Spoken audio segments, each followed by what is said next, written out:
Let's move on now and let's focus on domestics and individual private wealth. In fact, Kavi Private Wealth has come out with a report that states that individual wealth in fixed deposits grew almost 11% to rupees 38.6 lakh crore in FY16. Joining us to shed more light on this and discuss the report in further detail and the changing trends in that space is Abhijit Bhave. He's Chief Executive Officer at Kavi Private Wealth. Good morning, Abhijit. Good to have you on the show. We understand that you've recently published the India Wealth Report 2016. Please take us through the top findings of the report for starters.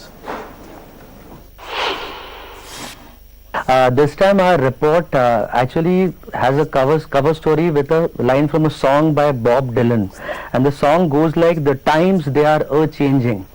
So change being the only constant, we have seen a lot of changes in the investment patterns in the India Wealth Report that came out as of 31st March. The first key change is that in the last financial year, the growth rates of investments are higher in physical assets compared to financial assets. And the reason for that is equity markets have gone down and gold prices have gone up. Interesting change number 2 is that as an asset class, with stock markets going down, equity has gone down as an asset class, debt has gone up, and physical assets have gone up. And interesting change number 3 is among the financial assets, every year there is a fight between fixed deposits and equities to take the top spot. And fixed deposits have actually fought successfully and taken out equity to number 2. So these are the 3 key changes that have come out in the India Wealth Report. That's quite interesting, Abhijit. In fact, in our interactions with a lot of fund managers, we've been hearing about expectations of increases in allocation towards financial assets compared to non-financial assets next year. Is that something similar to your own observation and feedback from investors on ground? So FY17 will have a new event, which is demonetization, which is going to impact the movements because it's only 4 months left now for the next year. This event, which is supposed to be a black swan event, nobody seems to know exactly what's going to happen.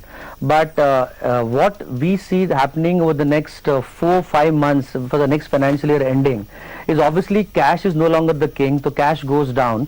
Money is flown into the banks, so fixed deposits go up, savings accounts go up in the immediate future.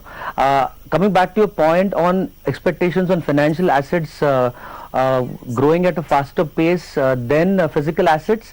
Now the growth has been there, the absolute numbers are there. So financial assets overall are definitely much more than physical assets. As I said, the key was unexpected price growth of gold and a very negative growth on equity. So in the short term, we actually see that financial assets will go up again this year. Physical assets will again go up this year. The trend may be similar. But beyond that, we are very clear, we are expecting financial asset growth rates to be much higher than physical assets. In fact, in our report, the India Wealth Report, next 5-year projections, we are projecting financial assets to grow by 15% and physical assets to grow by 10%. Interesting, Abhijit. Speaking about projections, my next question stems from there. Can you explain to us what are the means of arriving at these projections and estimates that you adhere to, and what aggregates are the ones that you typically most closely monitor or gauge to understand how future allocations into respective asset classes and categories will pan out? So this report, the work on this India Wealth Report starts on 31st March. And the data is taken from a plethora of sources, mainly government sources. And once we have analyzed the past trends, our research team sits down and does a lot of data crunching, and we project the future trends. The future trends are projected in 2 ways. One is in asset class, what is the net inflow? So if you talk of equities, how much new money will come in, how much old money will go out, so that's net new money.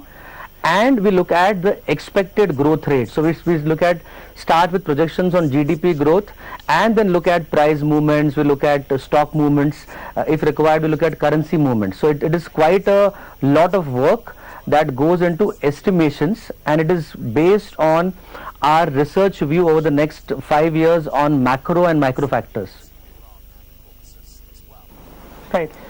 Abhijit, all traders and investors always like to hear what are marquee HNI investors really putting their bets on. So tell us where HNIs are looking to allocate their money at this point: equities, exotic investments, alternatives, or again the same real estate. HNIs are clearly presently looking at investments in financial assets.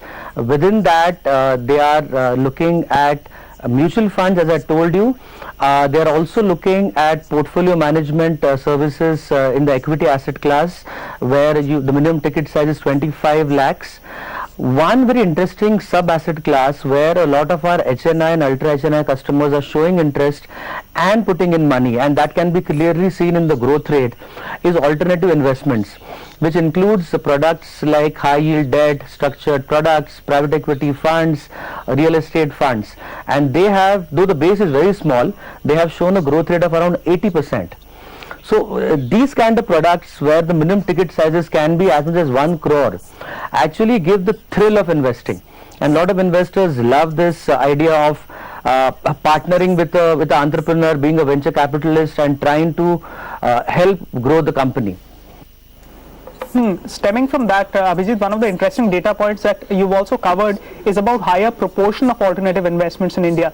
Indians invested about 26% in alternatives in 2016 versus the global average of around 16%. Debt investments remain at par with the global average. So please share some insights about this preference for alternatives and the increasing trend towards that. So very smartly you have picked up that particular data point. This particular data really amazes me. The investments in India by individual vis-a-vis the global investors, we are nearly the same on debt, which is 40%. We are nearly the same on real estate also.